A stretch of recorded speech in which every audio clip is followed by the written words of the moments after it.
Broadcasting from the business capital of the world, this is the Podcast Business News Network. Good morning, good afternoon, good evening, wherever you are. This is Mary-Eve Mongrain with its Me Time podcast. I appreciate you being here, guys and ladies. I'm saying guys for everyone, but everyone, I'm so happy that you're here. And I'm really looking forward to this podcast today. Yes, I changed my clothes, but it's a different day, so it's all good. I am Mary-Eve Mongrain. I'm a mindset life coach certified in applied neurosciences. I'm also a certified master freedom leader. And I help people, not just clients, but everyone I meet simply by being in their environment. I am that powerful of a healer.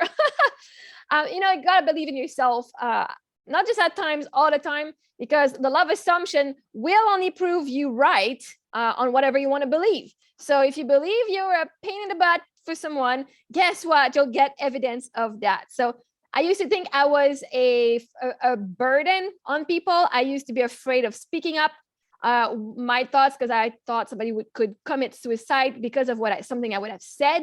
So I always was afraid of speaking up my own truth, right? And even I grew up being blamed for things, no, not all the time, but for things that I did not do. So when you are raised with parents that are very critical or blaming on stuff, like, I know I didn't touch that, but you still learn, like, maybe I did. And you start wondering if you really did. And now, like, your whole truth has changed, even though your brain's like, well, I know I did not. Why am I feeling bad? Right. So that's something that I've learned to say, no, you know what? If I get to choose who I am, I choose to be someone whose presence heals a room. I choose to be someone, right? We all have that choice. And when I choose something, the universe is like, you're my master. Let me bring you evidence of this. So I'm a life coach. I help people take power back on their own lives and not take their own lives, but take back the power in their own lives. 3-4 years ago, that was my whole mission, right? When my husband passed away, I was afraid his dad would be so in grief that he would want to commit suicide, and there was no evidence of it, just my own story in my head. And I had read somewhere that there was like this statistic here in Quebec that more men than women commit suicide because they don't want to talk about their emotions. And I was so compelled into giving some time and offering unconditional love. So when he actually stopped talking to me, we could say at one point, nothing, it just stopped talking to me, not even looking at me, not even looking at my kids. And I was like, but he's grieving, right? The low empath in me is like, oh, but I can understand. I must have done something wrong. But at the same time, it's like, he's grieving, so I cannot judge, what he's going through. And I was always inviting him, even if he didn't come. I would always have the door open, because in a way now I'm noticing that I was giving me this kind of love, right? I was not giving it to me, but I was giving it to something outside of me, because I never wanted to be suicidal. I'm like, you know what? I love life too much. Even though it was super hard, I didn't want to live. At one point, I didn't want to live. I didn't want to die, but I did not want to live. I didn't want to be human. I didn't want to have to get up in the morning and be responsible. I just wanted to sleep in all day long. But so that was what brought me into healing and allowing space for man at one point. And that's why that's what attracted me to a friend. Like, at one point I went on a dating website, on Facebook dating. Well, actually, Facebook dating found me, right? We attract. So when I was ready, it found me. And one of my friends, one person I met there, was telling me how he was suicidal for many, many years. And I'm like, oh, great. Let me use my coaching technique on you. And, I'm going to help you and, find joy in life again. So we're still talking today. It's just like nothing is going on. We're just still talking. Things are getting better. But it's just, at first it was here I'm talking with someone who's suicidal. So every time he would make joke about dying, you're talking to a widow who lost her husband, right? There was a lot of dark jokes that I did and a lot of dark jokes that he did. But the journey I've had with that person, going from, oh my God, I'm afraid if I mess up, if I say something, he's going to do something, right? Walking on tiptoes. But then we were super honest and okay, this is not, I don't want this anymore. he would leave, come back, leave, come back. I'm like, well, you know what? He's got problem. He doesn't need to deal with my problems, which is good, right? We all do our own healing. But then I was afraid of something. And I was like the wounded healer who wanted to help and help and help. And, I did. And, he was helping me through as well, right? By, even though he would leave for a couple of months, came back and talked to me. And oh my God, I am worthy, right? I could gain my own worth. And I would experiment different things. And now I'm like, okay, dude, this is, what you're saying or what you're doing, this is bullshit. I am not afraid anymore to speak up. I'm not afraid anymore. And at one point, I'm the one who blocked him at one point. I'm like, okay, next time you come back, you gotta come back right. I'm not gonna tolerate this anymore. But since I know the world outside of me is just my inner world, I'm not afraid anymore. I'm not afraid for me anymore for my life. I had called the suicide info line twice in 2 years, but 2 years ago, because I would hear celebrities, oh, you hear the news, celebrity just died and committed suicide, or something happened at the hotel, and what were the warning signs? I was afraid for my own life. I'm like, I need to know what the warning signs are for my life, because I want to help me. I want to make sure that I don't get there. I want to live. I want to be here until I'm 105 years old. I want to be there for my kids and see them grow and grow with them. So I would call to make sure, what the warning signs come. Like, I know these behaviors, if I look at the list, they kind of matched. I was looking for outside validation that I was not suicidal. I didn't want to kill myself. I never had a plan. I was afraid of the word suicide. I don't know if anybody here have that, or even being afraid of the word cancer, right? For me, that was a big PTSD trigger. I was like, oh my God, cancer. I had to rewire my brain, cancer. Oh, the astrological sign. But I know there's a part of me that's kind of just trying to avoid the subject sometimes, but it was just okay. I was so afraid for mine. I'm like, okay, I did get a lot of money when he passed away. I'm like, I just bought brand new clothes. I want to change my will, but it was because I was upset at my dad. I want to change, the name of the people who would take care of my kids if anything happened to me, right? I was survival mode, trying to plan for the best thing that could, and I would go down the list of signs that someone could be suicidal. I'm like, maybe people think I am, right? I was not even in my own body. I was looking what are people thinking about my new behavior, right? Oh my God, I would never chasing a guy who didn't want me, and that is not me. And I'm changing behavior. I'm like, oh God, am I I was freaking out. Am I suicidal? Am I gonna die? Right? Am I gonna die and I not know it? But when you're in a fight or flight mode, especially once you've gone through trauma like this, and my husband passed away of cancer in 2017. My mom passed away. She had cancer, and I don't think it's cancer, but we were told it was not cancer at the end. But it affected her brain at the end. She had lymphoma for many years, but way before, 10 years before. But so cancer, I'm like, am I gonna die? Just my brain was survival mode. Everything that happened around me meant I could die, meant I was dying. Oh my God, I'm having a lot of money. Am I gonna die because I'm happy now? Am I gonna die because last time I was truly happy, something bad happened, right? So my brain was always fighting those thoughts of I could not enjoy my money. I could not enjoy my life. I could not it was really hard.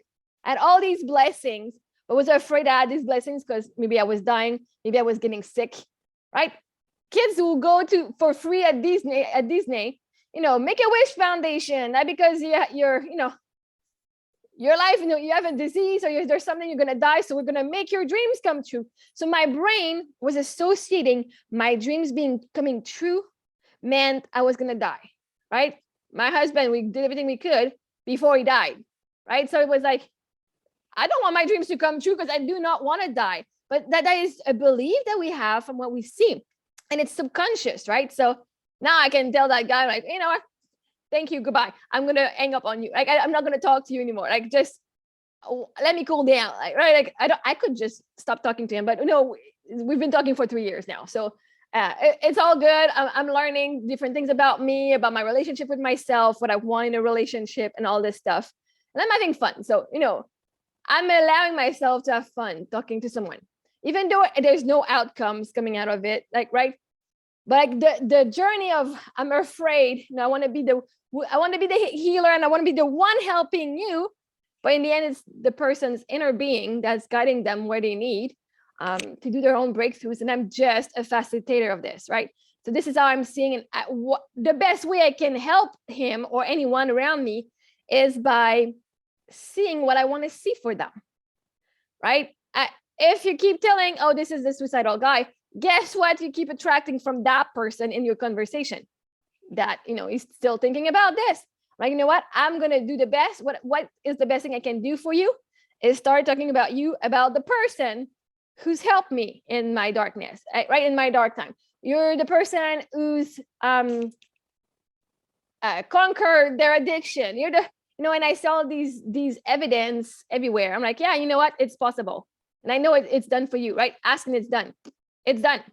Now, I have to stop looking at the evidence that it's not done. Like, oh, well, C didn't heal yet. Oh, C is doing, right?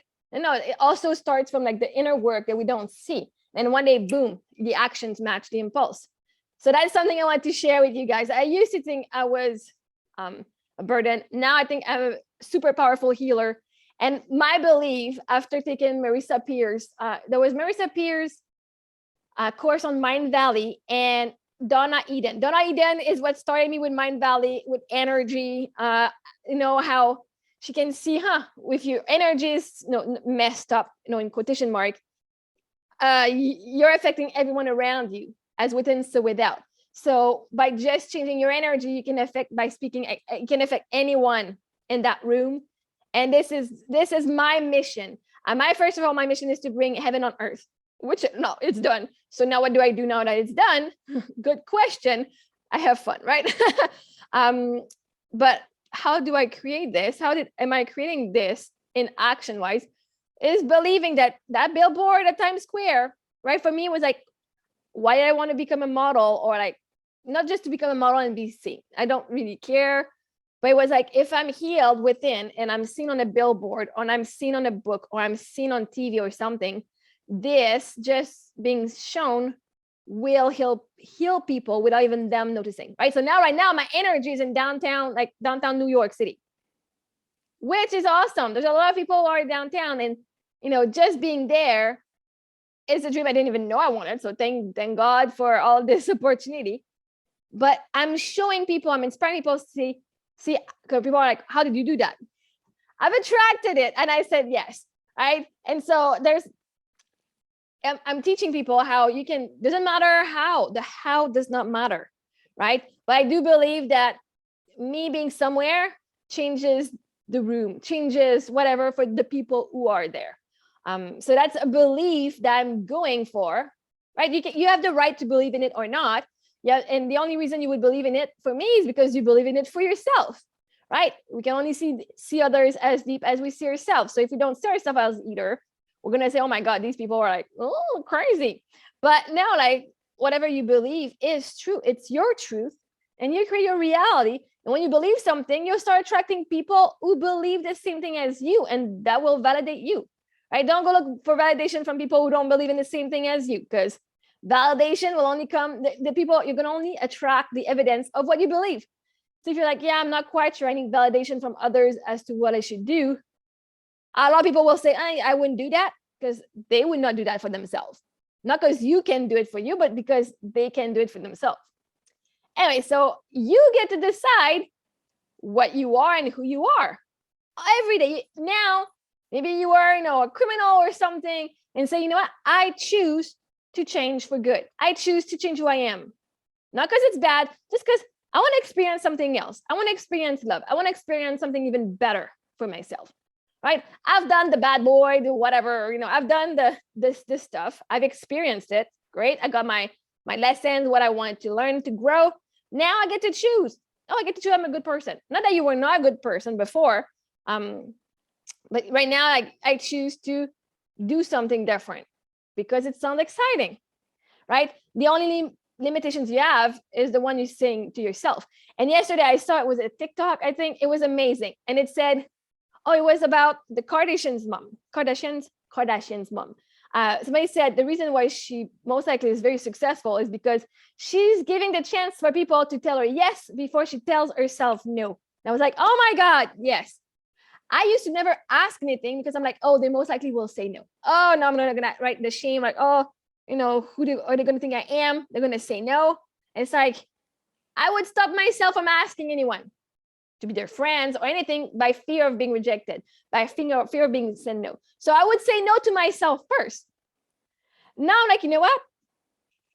Would you like to donate for my kids' event this summer? We're collecting donation.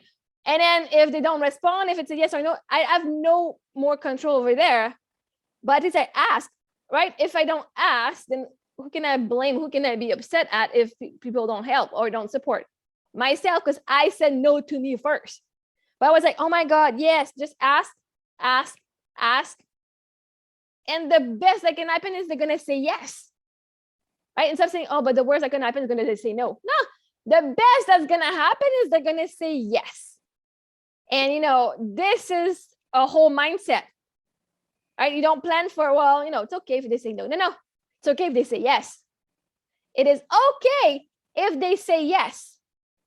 And it's weird. You think it would be normal to say, oh yeah, there's a fear of being validated that we're good.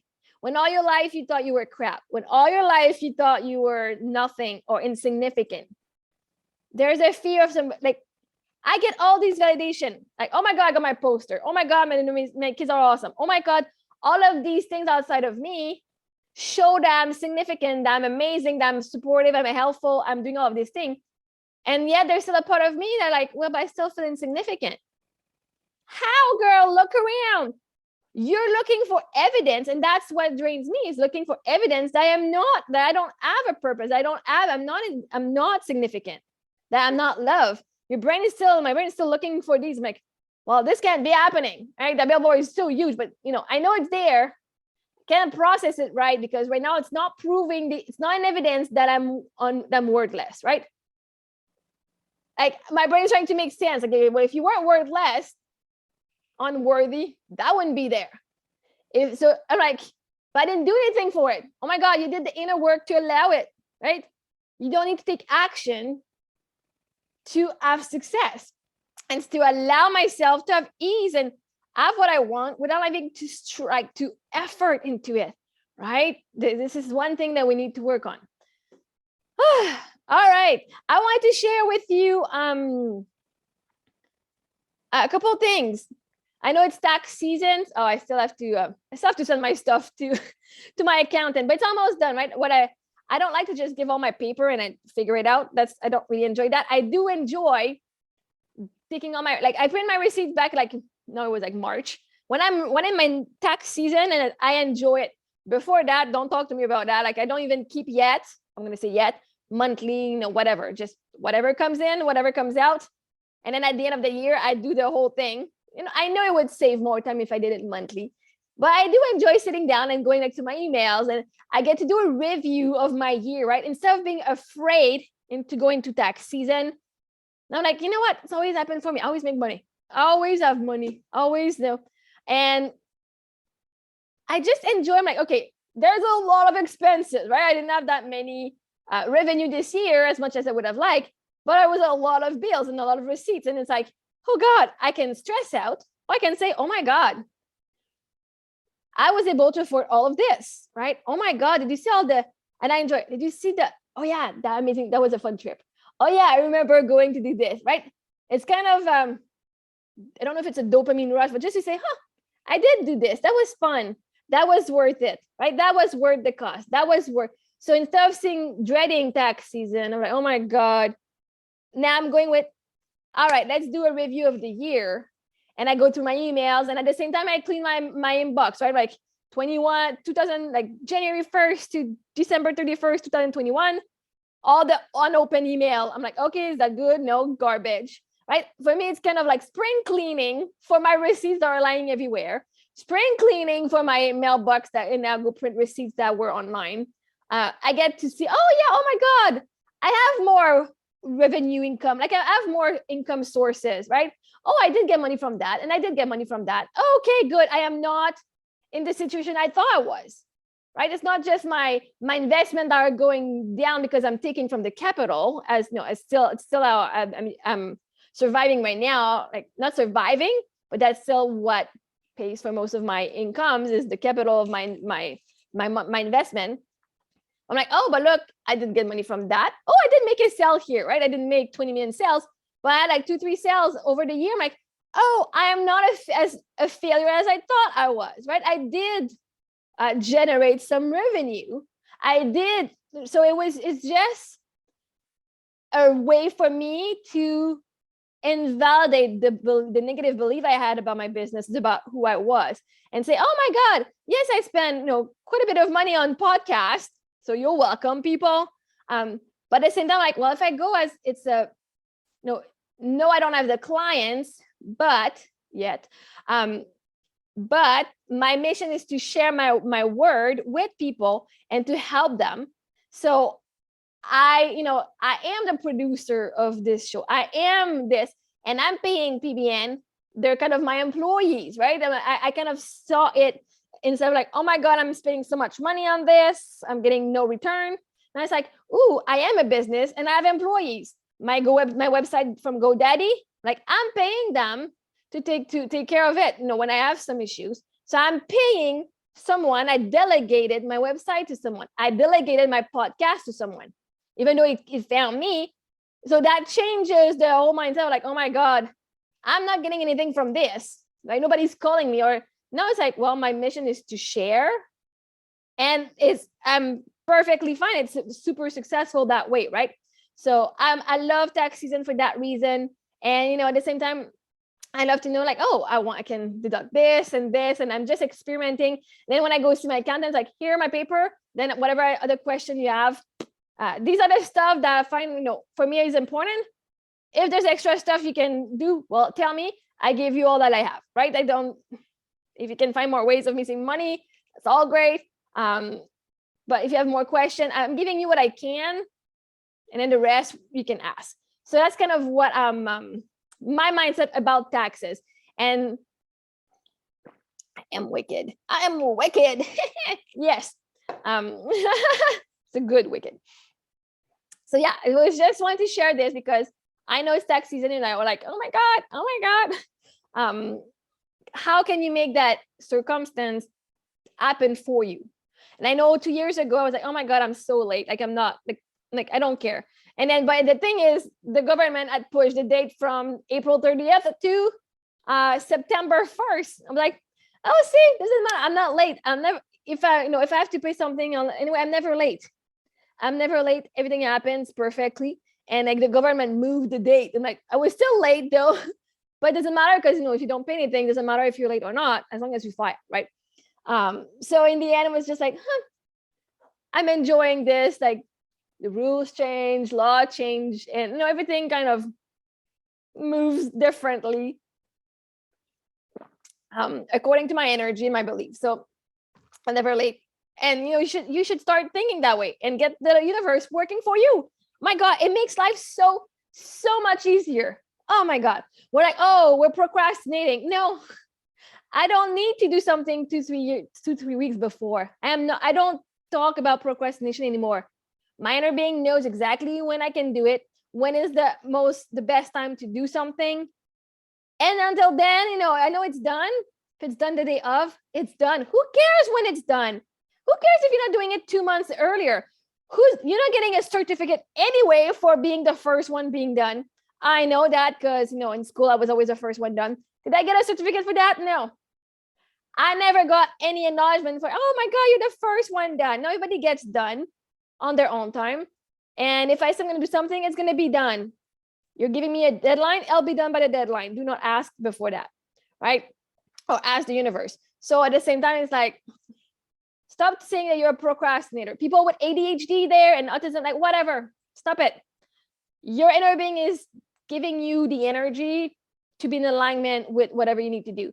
Because in life, you want to do things because they're fun, not because you have to. Yeah, you have to do it, but because you choose to do it, right? You're the one choosing to take that program. So you're the one choosing to do the work that comes with it. So it's a choice.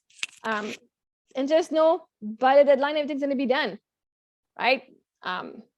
Just truly believe and stop saying, oh no, I'm procrastinating. No, so your inner being saying, there's something way more fun to do now. I know it's going to get done, so stop stressing about it. and do this fun thing here. Enjoy your life until it's done, right? So that was something I wanted to share. I want to share also when we went, like, how I'm never late. I did talk on the last podcast about when we went to New York and we were late for the Easter show, and in the end everything worked out. That story, like, oh my God, I was starting to stress out, and I'm like, I had to remind myself, I create this. I'm the one changing that. So I was at the parking lot at the hotel, and I forgot. I don't know where my parking ticket was. I'm like, oh my God, I'm just gonna pay the full day. And I go see, and the guy's like, so you don't have your ticket? I'm like, no, I don't. He's like, but that there's a complication. I'm like, yeah, I know. Can I just pay for the day? Like, just pay, give me the big price. Usually, like, if you lost your tickets, like double the price. And I don't care. I'm like, I just want to go, right? I got an event, and it was 6:15, 6:10 when we were leaving, and the show was at like 7 or something. And it's like,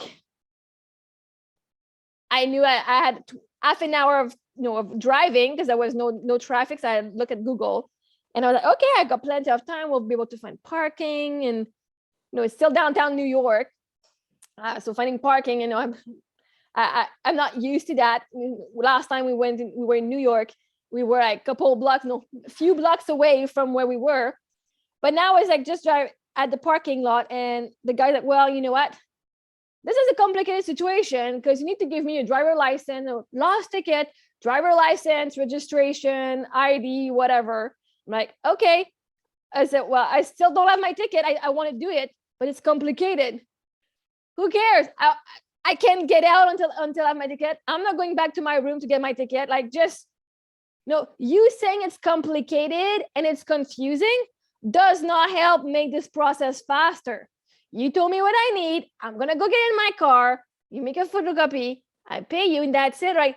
Like, for like 5-10 minutes. Like, oh my God, not arguing, but it's like, just do it. Like, just stop seeing how the situation is, and stop acting I want to leave. I do not give a crap. I just want to go. Anyway, so in the end, everything worked out. I left, but we left. It was like 6:40 or something. I was crying in my car because I'm like, we were not supposed to go in the end because we're supposed to spend that American dream, and I was canceling in my head.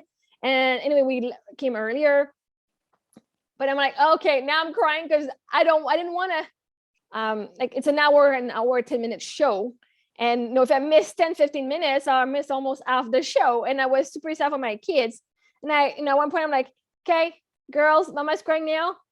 They're like, well, it's okay, mama. I said, it's okay, but I'm not okay, right? To say that for me was really like, it's okay. I know it's okay, but I am not okay. And to acknowledge that, it's okay to not be okay at times, right? It's okay. And I said, I know right now I'm on this frequency, and whatever comes with it will come with it. I'm not on the frequency of making, like, starting today. I was like, I'm not going to believe everything's going to work out. I'm not even like, I was not even going to be there for that moment. So I allow myself not to be okay, and I cried. And then at one point I said, okay, you create your reality. You have enough evidence of that. You have enough evidence of you're never late, right? And I said, thank you for the parking spot that's right across that's really right near. Like, I don't have to walk a block or two.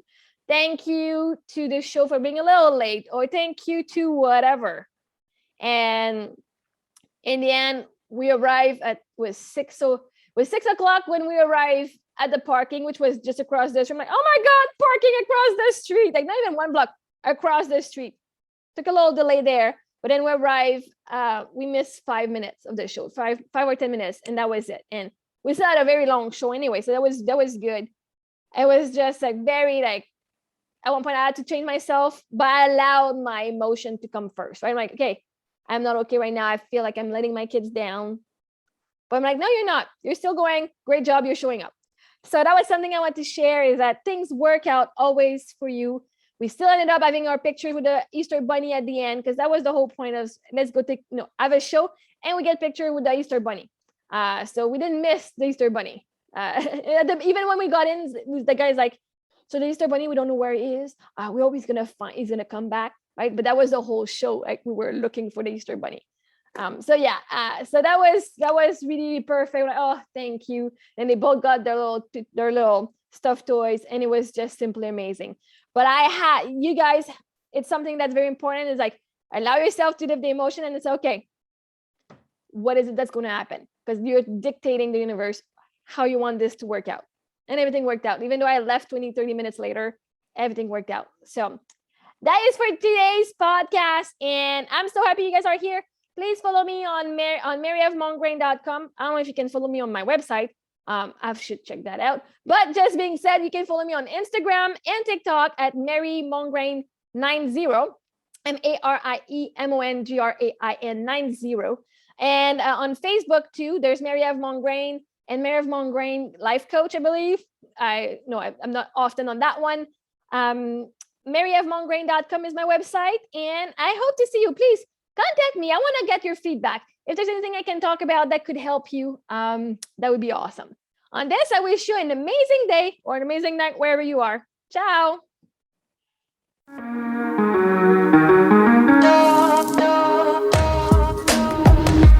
Broadcasting from the business capital of the world, this is the Podcast Business News Network.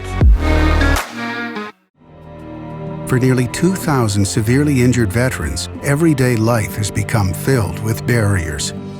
Day-to-day simple tasks can become pretty daunting. I have to carry my chair up 2 flights of steps or have somebody do it for me. What scares me the most is just the falling. When I'm struggling with my house, I think, to have that one great barrier just knocked down, I mean, it's crucial. Home for Our Troops is a wonderful nonprofit that builds a mortgage-free, fully adaptive, handicap-accessible house. And there's no catch. It'll be our very first home that we've ever owned. This is a game changer. This is where your life begins again. We need you to join us in completing this important mission. Please visit hfotusa.org and help build homes and rebuild lives. Because of you, everything's going to be okay.